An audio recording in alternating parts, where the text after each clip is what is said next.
Halo, selamat pagi. Bertemu kembali dengan saya Ibu Grace. Kali ini kita akan melanjutkan pembahasan evaluasi soal prakarya kelas 10 semester 1 bagian kedua untuk persiapan kalian mengikuti ujian semester. Nah, anak-anak Ibu yang baik, sebelum kita lanjut, bantu Ibu untuk subscribe channel ini.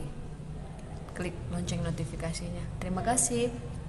Nah, pada bagian kedua ini Ibu menyediakan beberapa soal yang saya gabung dari soal esai dan soal pilihan ganda.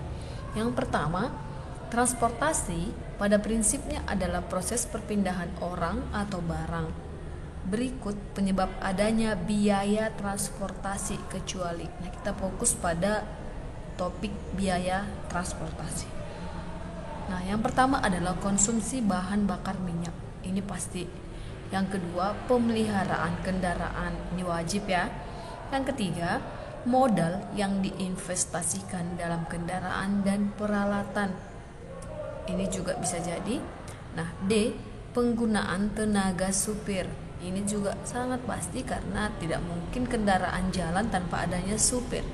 Dan yang E, option terakhir, kegiatan konsumsi yang dilakukan oleh supir.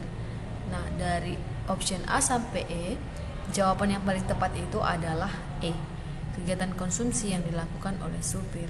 Mengapa? Karena supir sudah diberikan gaji sendiri. Dia tidak masuk ke dalam biaya transportasi. Oke, teman-teman, kita lanjut ke soal yang kedua.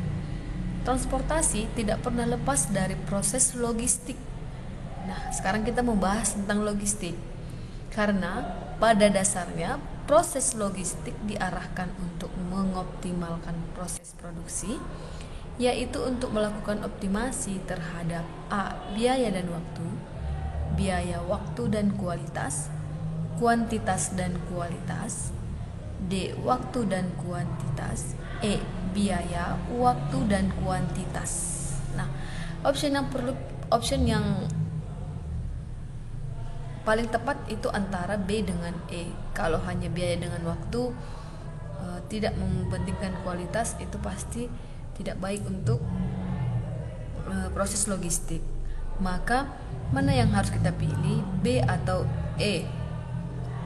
Iya, lebih tepatnya adalah biaya, waktu, dan kualitas. Nah, kita lihat apa perbedaan kuantitas dengan kualitas. Kuantitas adalah hal yang bisa dihitung secara baik dengan bentuk tolak ukur dan juga jumlah. Sedangkan kualitas adalah suatu hal yang tidak bisa dihitung secara pasti sehingga tidak memiliki nilai yang pasti tentang tolak ukur. Maka yang paling penting dalam proses logistik ini adalah kualitasnya. Nah, kita lanjut ke soal ketiga.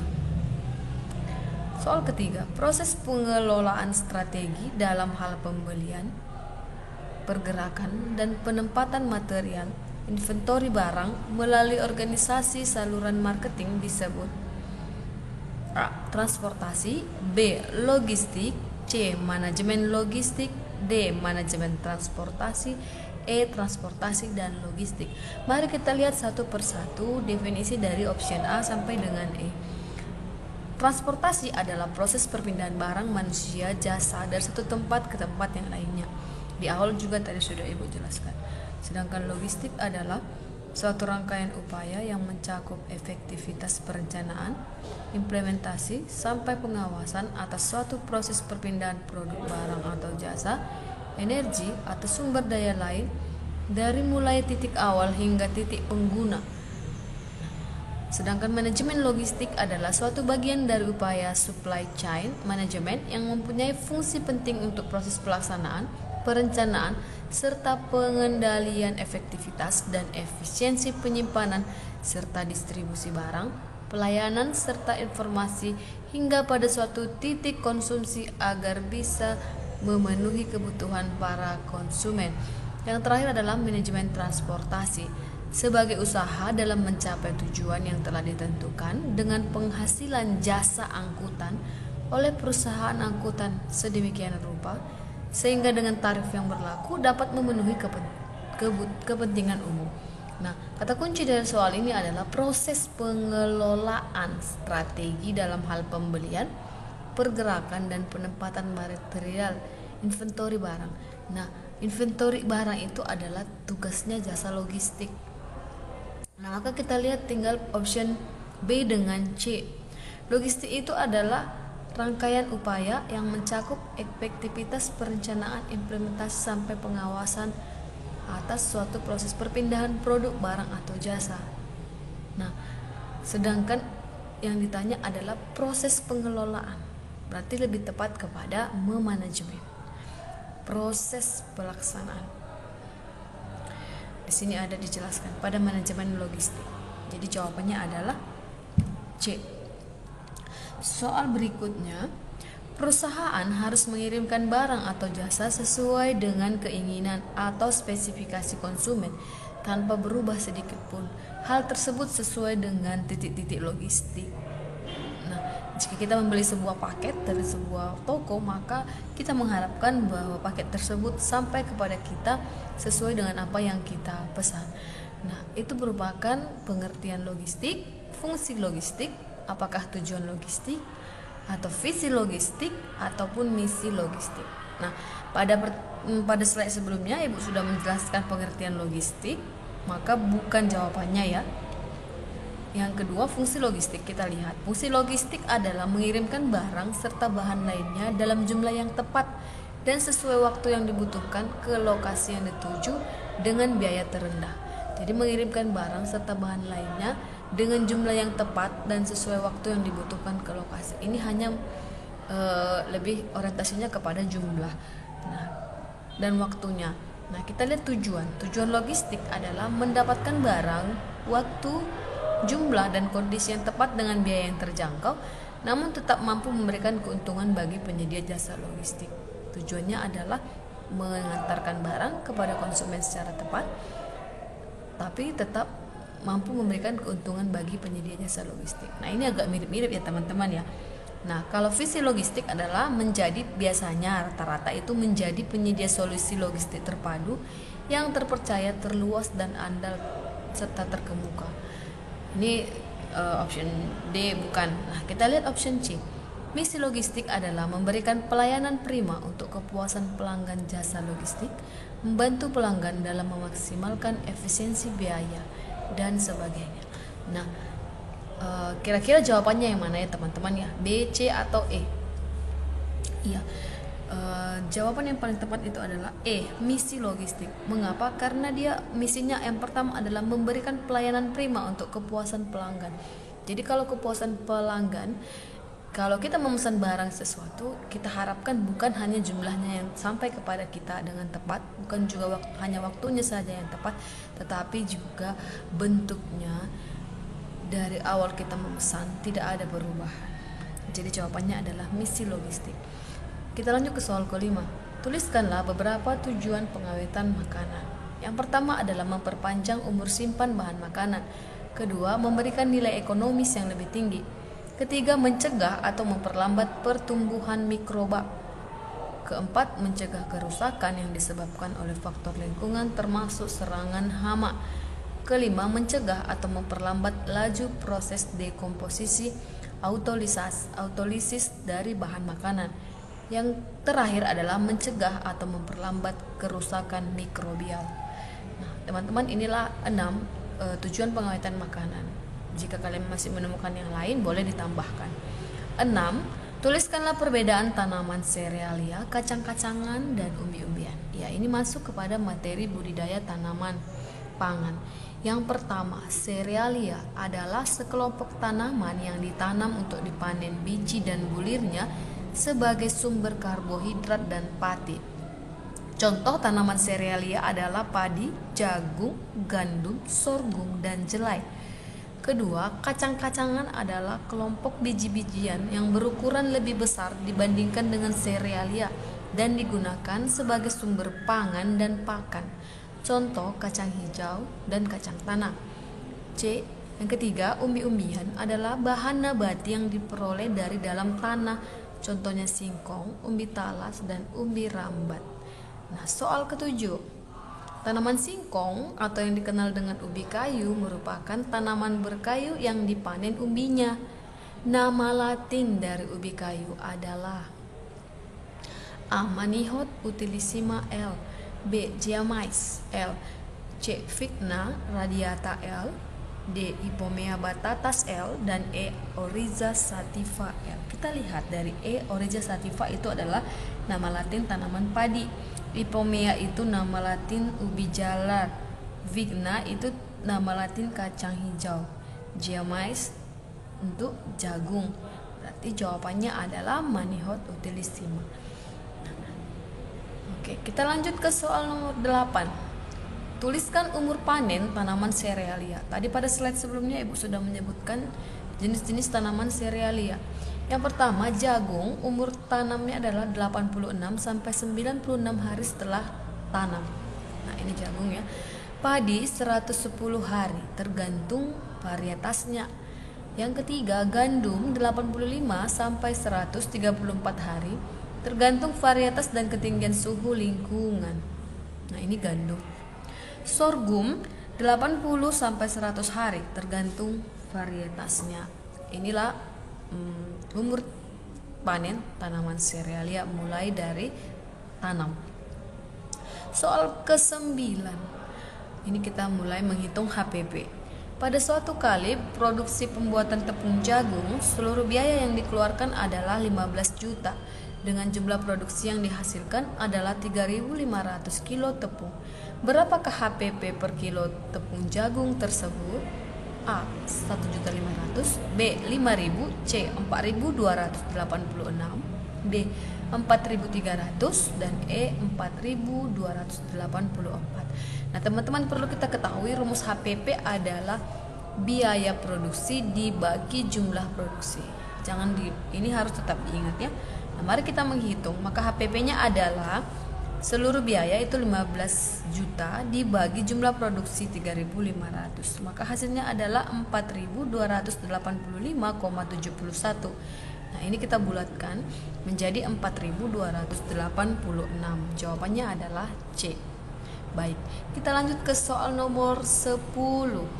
Jika Anda membeli 2 paket pizza ke Pizza House dan membawanya pulang ke rumah, jenis kemasan yang Anda terima dari pelayan Pizza House tersebut adalah A. Primer, B. Sekunder, C. Primer dan sekunder, D. Tersier, E. Primer, sekunder, dan tersier.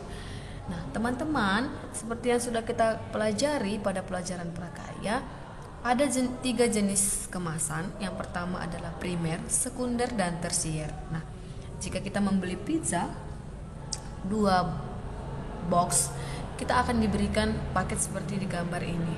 Nah, kita lihat jenis kemasan apa saja yang digunakan. Nah, yang pasti yang pertama adalah jenis kemasan primer, yaitu kemasan yang melekat dengan objek, yaitu ditunjukkan seperti ditunjukkan oleh panah, gambar. Kemasan pertamanya adalah box.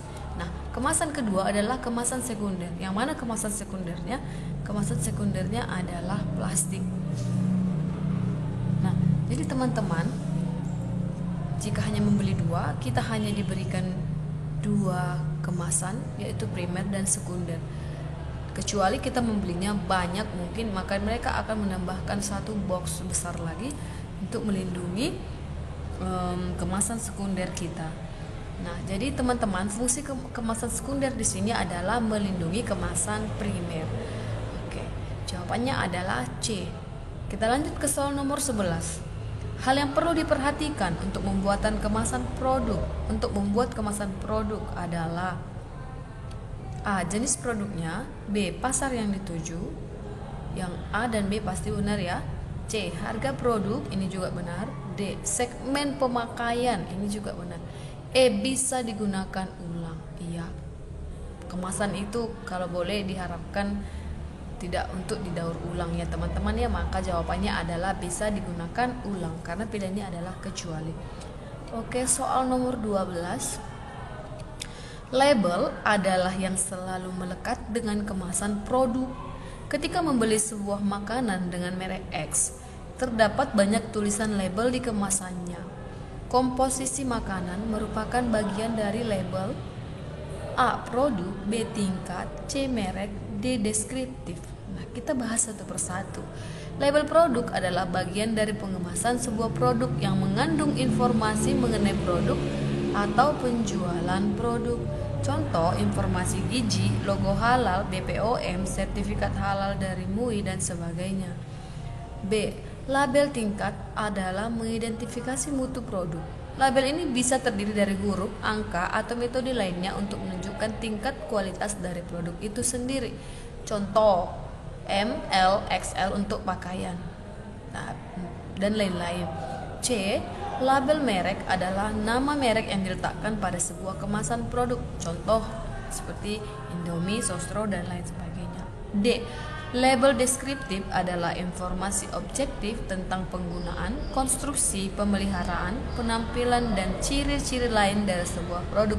Contoh, label dari deskriptif ini adalah 100% terbuat dari bahan alami. Biasanya sering kita temukan pada label makanan. Nah, maka teman-teman, komposisi makanan itu ada di label produk ya. Jadi ini menjelaskan secara detail informasi tentang produk. Maka jawabannya adalah label produk. Salah, ini bukan deskriptif ya. Jawabannya adalah produk. Oke, kita lanjut ke soal nomor 13. Jelaskanlah perbedaan single level marketing atau yang dikenal dengan SLM dengan level multi level marketing atau MLM, lengkap dengan contoh keduanya. Nah, teman-teman, single level marketing adalah pemasaran produk dan jasa dari sistem penjualan langsung melalui program pemasaran yang berbentuk satu tingkat. Jadi ini hanya satu orang yang mengusahakan untung untuk dirinya sendiri. Contoh itu adalah toko kelontong, penjual jajanan di pinggir jalan. Itu adalah contoh dari single level marketing. Sedangkan multi level marketing adalah pemasaran di mana mitra usaha mendapatkan komisi penjualan dan bonus penjualannya dari hasil penjualan barang atau jasa, baik yang dilakukannya secara sendiri. Jadi tadi SLM itu dilakukan secara sendiri, kalau MLM dilakukan sendiri maupun anggota jaringan yang ada di dalam kelompoknya. Contoh perusahaan MLM itu adalah Oriflame, Tiens, dan Herbalife. Masih banyak yang lain ya teman-teman ya.